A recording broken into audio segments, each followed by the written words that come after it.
Welcome to the Inspired Podcast, Leading the Way in Education. I'm your host, Andrea de la Cerda, and each week I bring you insightful discussions and news about changes in the landscape of education and entrepreneurship. Today we're continuing our Season 2 with a very important topic, that is Pride. June is National Pride Month, a tradition established in 1970 after the historic Stonewall riots to celebrate LGBTQ plus people, their history, and their contributions. In 2024, today, millions of people across the country are celebrating Pride, whether they're participating in Pride events in their city or taking some time to just appreciate and uplift the queer people in their life. Even your favorite companies, from banking to cosmetics, are putting on their rainbow colors this month. But let's talk about why it's so important in the first place, especially from a business perspective. Why should brands get involved with Pride both in the month of June and beyond? In this episode, I wanted to dig into the reality of queer professionals today, really talk about why an authentic LGBTQ allyship on all levels, both personally and within your own brand identity, is really making a difference. According to the National LGBT Chamber of Commerce, queer-owned businesses contribute $1.7 trillion to the U.S. economy each year. LGBTQ-owned businesses are also statistically more likely to have a socially conscious brand ethos and support other queer brands as part of their business model than non-queer-owned competitors.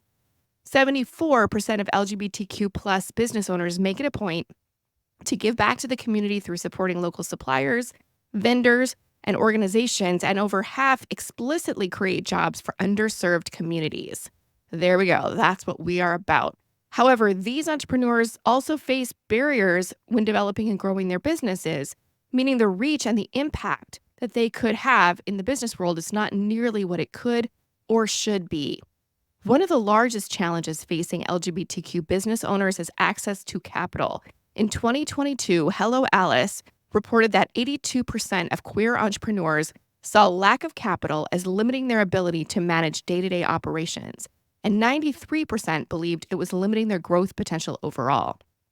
Both figures are above average rates compared to the overall small business population, with lenders still able to legally discriminate against LGBTQ plus people in over half of the U.S. states. Securing venture capital funding may not even be feasible for some based on their environment alone. While networking is enormously important for the growth of any brand or business, it's not more true with LGBTQ plus entrepreneurs who find it more difficult to find mentors, build a professional network, or access investors due to biased attitudes about where they live and work, and or the comparative lack of influential queer people in business.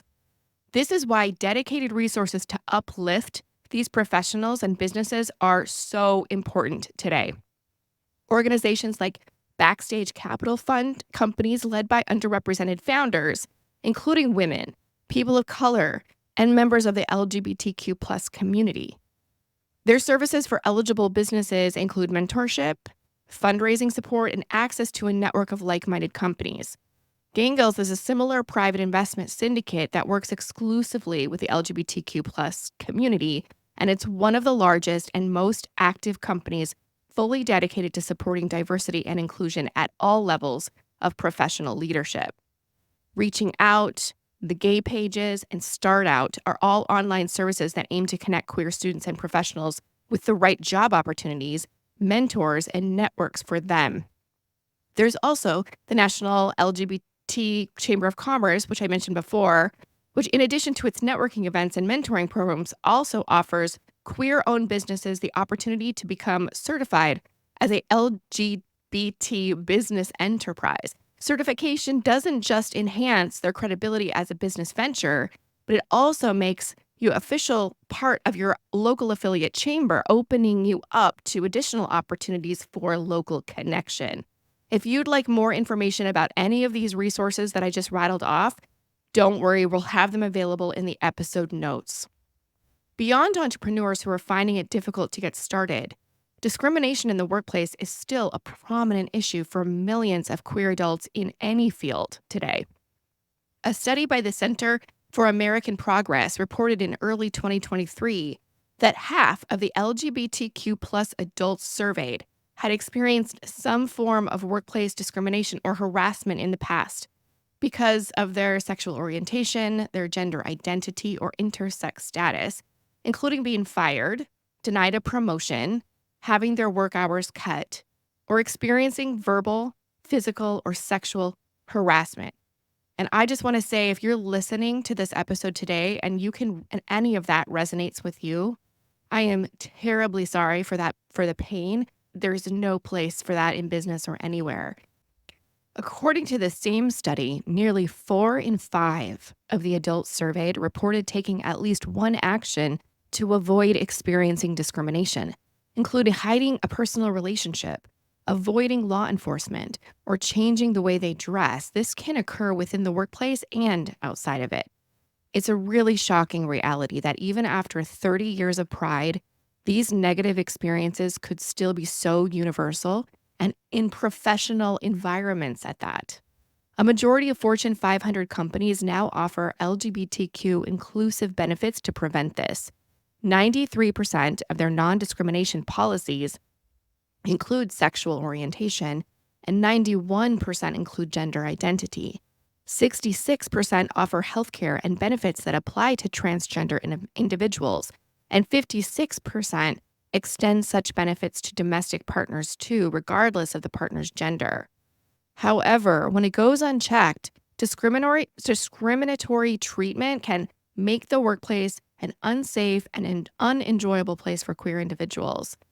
Those who let it slip through the cracks are implying that they don't recognize the potential or perspectives of this community, or that they're not a relevant population or an audience. And as the cultural contributions of queer people show, this is far from the fact. LGBTQ plus entrepreneurs are already using their visibility as platforms for advocacy and social impact. For example, United States women's national soccer team champions Megan Rapinoe, Tobin Heath, Megan Klingenberg, and Kristen Press founded clothing and lifestyle brand Re-Inc. with products designed for all gender identities and body types.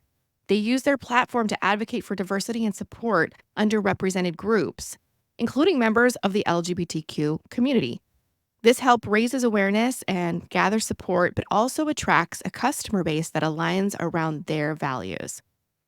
Or how about take Noto Botanics, an LGBTQ-owned, gender-inclusive, clean cosmetics line that donates a portion of their sale to vulnerable communities, the arts, and the environment. They have donated over $26,000 to organizations including Planned Parenthood, the Transgender Freedom Fund, and the Loveland Foundation. So let's take it back to entrepreneurs. How can we, as entrepreneurs who may not be part of the queer community, use our own platforms to ensure that impactful brands like these keep growing and that LGBTQ people in business feel safe and supported in their endeavors? Let's take a look at some organizations that are currently advocating for the LGBTQ community. These could serve as potential strategies for your business or could introduce you to some new companies to support as a consumer this Pride Month and beyond. The clothing company Abercrombie & Fitch has partnered for years with the Trevor Project, the world's largest suicide prevention and crisis intervention organization for LGBTQ plus youth. Portions of proceeds go to the Trevor Project, and customers can even make additional donations with every purchase. Since 2010, A&F has contributed $600,000 to the cause. Hollister, an Abercrombie & Fitch subsidiary, partners year-round with GLSEN, an organization that works to create safe and affirming spaces for LGBTQ students within schools. In 2024, they'll be donating $350,000 to GLSEN and have released a corresponding unisex clothing line for Pride Month. Also this year, Adidas released a Pride collection designed by Brazilian drag queen Pablo Vittar and a poignant accompanying video sharing the perspectives of LGBTQ athletes. The aim of this initiative was to create increased queer allyship within athletics, as homophobia and transphobia are huge and recurring issues in multiple American and international sports. Adidas partners year-round with a number of diversity and inclusion-centric programs, including Athlete Ally, which advocates for LGBTQ inclusive practices and policies from children's sports all the way to the professional level. These are just a few of countless companies that are making statements for Pride. Dozens more have released themed products or content in June, including Calvin Klein, Bath & Body Works, Levi's, Versace, and more. However, not all activism is created equal. Fear of discriminatory backlash still prevents many companies from speaking out and showing solidarity or prompts them to contribute only during Pride Month while never otherwise addressing the issue. The most successful displays of allyship are those that apply year-round and make significant contributions to the cause in more ways than one. This community needs support all year long, not just in the month of June. This is a commitment we're ready to make at KANDULA Communications as part of our mission to serve women and other underrepresented figures in entrepreneurship. We really truly believe that everyone has the power to create an impactful and sustainable brand with the right mindset, tools, and support. And we really want to be able to provide that support by hearing from LGBTQ voices ourselves and honoring the queer women that have paved the way in business. Look out for our upcoming episodes and please keep up with us on Instagram to see how we're celebrating Pride even after Pride Month has come to a close. Well, that's all I have for you today. I hope you found today's episode insightful and you'll join us again next week. Take a look at our socials, and if you have any comments or feedback on today's episode, please add to it. We'd love to continue the conversation. Thanks so much for tuning in, and don't forget to like and subscribe to the